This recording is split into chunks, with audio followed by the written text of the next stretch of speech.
I thought I would do a little more on Spokane Toilet Supply.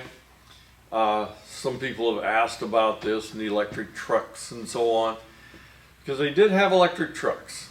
Now, there's not a lot of information on this, and most of what I'm going to pass on here is from what my father said. I do have a picture of one of these trucks, and I'll show that. 1917, 1911, I'm not sure which. I thought it was 1917, but I've seen some numbers say they were 1911. Some say they were Bakers. I can't remember what they were, but they were in operation for about 40 years. That's Spokane Toilet Supply. I think it was 1953 or something. They finally just switched over to gas-powered rigs. The way this worked, sawmills everywhere. This was Timber City. The sawmills had a lot of waste, and most of that waste was in the form of sawdust or chips. Sawdust powered the boilers for the Davenport Hotel, big hotel downtown, and a number of other hotels were all powered by sawdust. And Spokane Toilet Supply used that for their energy source too.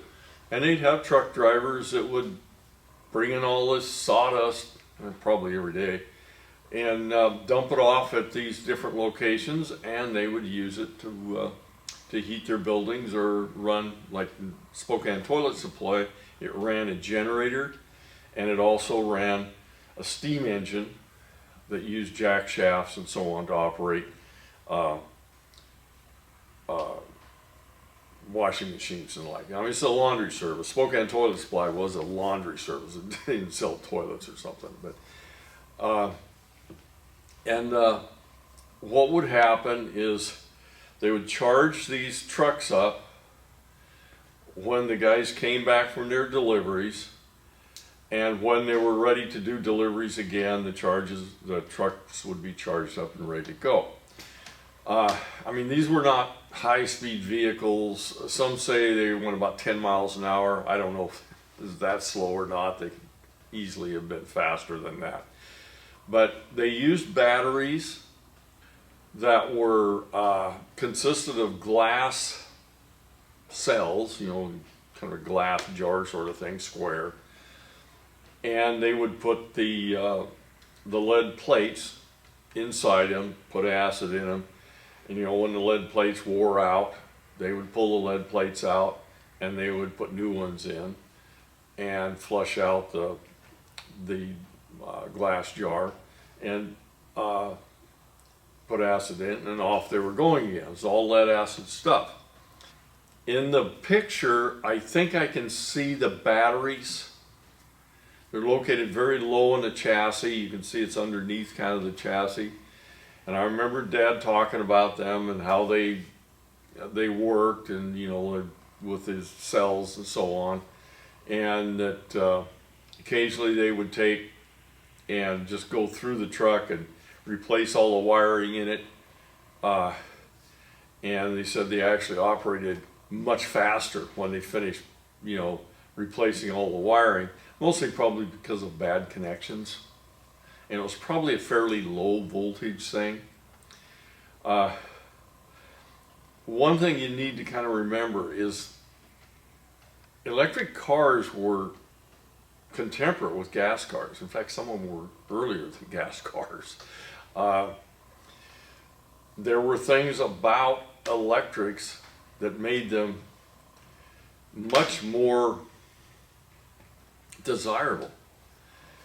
You did not have to crank start them. Women oftentimes drove electric cars.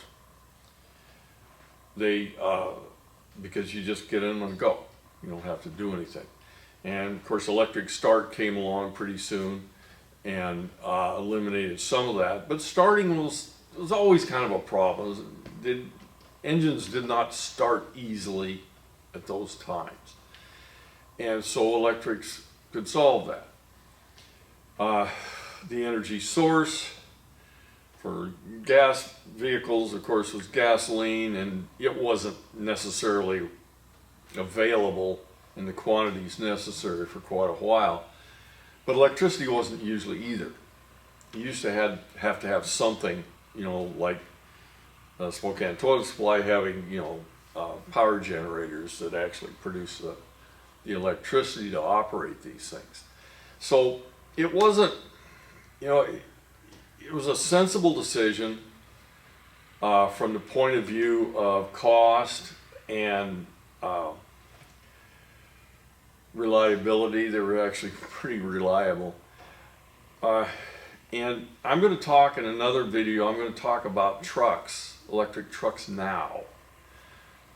Because electric trucks, they make a lot of sense. If you have a set route, you can simply size the battery for the truck for the route you have to follow. So I'll be talking about that in another video, but it's just a little bit on Spokane Toilet Supply and their electricity that they used. You know, Spokane was really, you know, it had electric power around 1890, and it was one of the, I won't say the earliest, I'm sure it wasn't the earliest city to have power, but to be powered by hydroelectric. There was a river running right through Spokane, and they put a dam down there, and they had power generator. In fact, I've toured the power generator that they have in downtown. But it's electric power was one of the things that advanced pretty rapidly in Spokane. Anyway, that's it on that one.